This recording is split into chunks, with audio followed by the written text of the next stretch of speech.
Hey guys, my name is Matsumiao, and welcome to another episode of Sunday Mailbox. This is a video series where you, the viewer, can submit your gaming-related questions, and then I will give my humble opinion on them. To get the formalities out of the way real quick, if you would like to submit your own question that could be featured in an upcoming episode, you can do so by leaving a comment down below, or by sending me a Facebook or Twitter message. The first question for today comes from Charles, and it is, what do you think about the new team killing system that is being put into Rainbow Six Siege? Do you think that it's fair, or does it need to be changed? So I feel like there's a fair amount of confusion surrounding the new TK policy. Whenever I talk to my friends or people that played the game, they automatically assumed, based off of the patch notes, that the first time that you took out a teammate, that meant that you were instantly gonna get banned for 30 minutes or have a 30-minute timeout. And while Ubisoft is making things more severe, it isn't that severe. So the way that this new system works is that before, if you took out a couple of teammates, you were taken to the main menu. You couldn't join the same game again, but you could automatically queue and there wasn't any really other further consequences. Of course, if you continued to TK, you would start to get timed out, but it took a while for that to kick in. Now though, the very first time you get penalized for TKs, so you take out a couple of teammates once again, not the first TK, but if you take out like 2 or 3 teammates in a game, then you get sent back to the main menu and you have a 30-minute timeout. Now, the reason why Ubisoft is doing this should be pretty obvious, is that they're trying to stop this toxicity. Apparently on console, it's becoming a really big issue and they're trying to crack down on that. And so all in all, I agree with the direction that Ubisoft is taking. That said though, I feel like this might be time for them to add in a forgive system. You guys know that accidents happen in this game. Because of the one-shot headshot mechanic, you're gonna eventually accidentally take someone out. And if you do, if it happens again in that round, even though it was an accident, even though it should be your obligation to ensure that it doesn't, accidents do occur. And so after that second TK, if you're then taken back to the main menu with a timeout, that's gonna sting. Now, hopefully this will get people to be a little bit more conscious of their surroundings so that doesn't happen. But as someone who's played a long time, you should know that this is almost an inevitability. Like, it's going to occur. And so if they added in a forgive system, that could really assist with this new policy. If you knew that you accidentally ran in front of someone, it'd be nice if there was a forgive button where there wouldn't be any consequences. Like, okay, that was actually my bad. You clearly did not do that on purpose. That's all on me. If then they do it again or something happens, they're not going to get kicked from the game. Not only will that save, hopefully, your team because now that player isn't getting kicked, but also they're not, suffering repercussions on something that really was out of their control. And so in general, while I like the fact that Ubisoft is trying to have a firmer stance on TKs in Rainbow Six Siege, I think if they added in a new forgive system, that would really assist this new policy and also alleviate a lot of the issues that might come up because of this as well.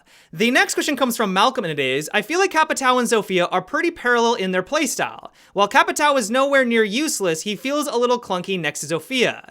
Do you think that he needs a rework?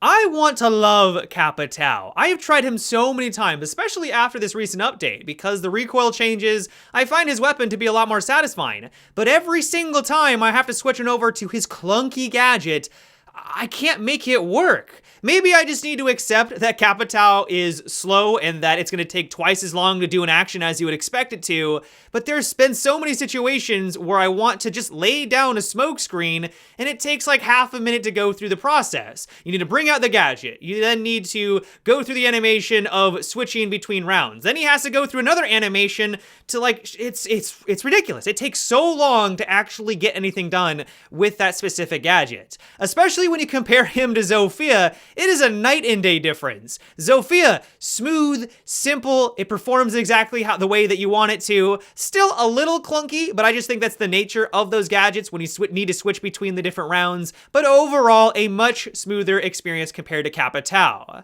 Now, Ubisoft has stated that they do have plans on improving and changing Capitao significantly to make him more viable, but personally, I have no idea how they're going to go about that without completely changing the way that this operator performs. I think one of the biggest weaknesses of him right now is the fact that if you do want to use his fire arrows, you basically need a line of sight against your target. If you have line of sight against someone, of course they can see you too, and they're just gonna simply take you out with their primary weapon. Now, of course, if you're going against a Clash, it's a bit more effective. He is a nice counter to her, and she sees a lot of play right now because she's new and she's really strong, and I guess you could say that he counters Tachanka, but that's really about it. And so I feel like if they want to improve upon him, they're gonna need to minimize that weakness as much as possible. Now, of course, they could just improve the quality of life of the actual gadget, make it less clunky. I think that's absolutely a necessity. But I think that if they maybe reduce the damage of his fire arrow, but increase the radius significantly, so you didn't need to necessarily have a direct line of sight, it would also allow you to block larger areas, that might be one way of going about it. Other than that, though, I'm not really sure what Ubisoft could do to improve him in a significant way that doesn't just completely change his kit from the ground up. They might have to because of those weaknesses that we just talked about, but I would hope they would be able to find a workaround. And so long story short, I absolutely think that Capitao needs some improving. I like your suggestions on trying to make him more like Zofia, at least in the quality of life departments, but I think in the long term, Ubisoft does have plans on tweaking him, and my hope is that he's going to be able to keep his identity, but also see a lot more improving in the future. The next question is, do you think that Ubisoft should give Blackbeard a claymore? I feel like it would benefit his playstyle and make it safer for him. For example, watch a small office window on border would be less risky on runouts.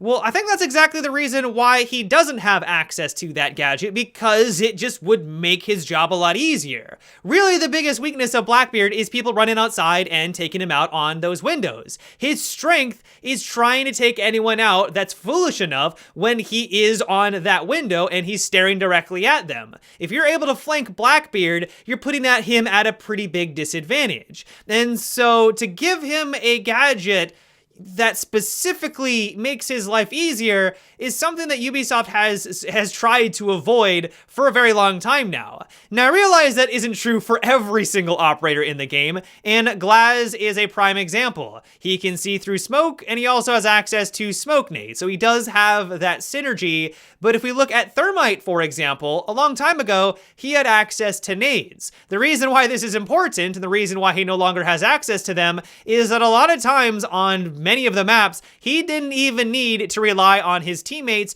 to get through reinforced walls. If they had a mute or a bandit, he didn't need to make the call out to his Twitch to try to take care of that, or have a Thatcher. He would just throw that nade in between the drone hole and do it himself. He was an all-in-one operator. I'm pretty sure one of Ubisoft's philosophies, I don't want to put words in their mouth, but I think that they're trying to promote synergy and teamwork between operators. They don't want to just have one operator that can do a job all by themselves, and I think that's the reason why Blackbeard hasn't gotten access to this gadget. One workaround, of course, is just to simply ask your teammates at the start of the round, hey, could you run this specific gadget and place it underneath this window? That solves basically all of the weaknesses that Blackbeard has. It's one extra step, but it is that extra step. They're trying to promote that teamwork. The next question comes from Daniel, and it is, do you think that Ubisoft should implement a system that when you're solo queue, one of your teammates decides to quit mid-round, the rest of the team will receive a pardon? If they lose the match, it will not count as a loss for them, and if they win, then good for them. What is your opinion on that? So if this worked the same way that it does in other multiplayer video games, I think this is how it functions in Overwatch, then I'm all for it. If someone leaves within the first round or the first minute or 30 seconds of a game and they don't come back, then yeah, I think everyone should get a pardon so they can just move on to the next match. It's not fair for both offense and defense to go through the steps and go through the paces just to eventually finish the round. I think that's only fair. But after that, if someone leaves in the middle of a game, then no, I think that's where things break down.